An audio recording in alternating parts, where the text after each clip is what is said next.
Commissioner Karachi और दूध फरोशों के दरमियान कीमतों में इजाफे के मुज़ाकरात नाकाम। दूध फरोश 50 रुपये फी लीटर मांग रहे हैं। कमिश्नर कराची 10 रुपये फी लीटर इजाफे पर रजामंद। गुज़श्ता 2 माह से पेट्रोलियम मसनूआत, नमक, सरसों के तेल, चारे और चौकर की कीमतों में नुमाया कमी हो चुकी है, लेकिन दूध सस्ता नहीं महंगा किया जा रहा है। डेयरी फार्मर्स ने कीमतों में अज खुद इजाफे की धमकी दे दी।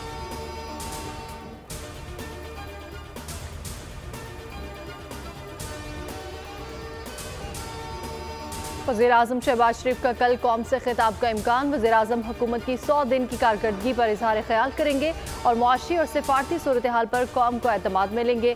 खिताब मुआशी सिफारती महाज पर कामयाबियों पर मुश्तमिल होगा। वज़ीर-ए-आज़म आइंदा बरसों के लिए मेगा प्रोजेक्ट्स का रोड मैप भी देंगे। सब्सक्राइब करें और बेल दबाएं ताकि कोई खबर रह न जाए।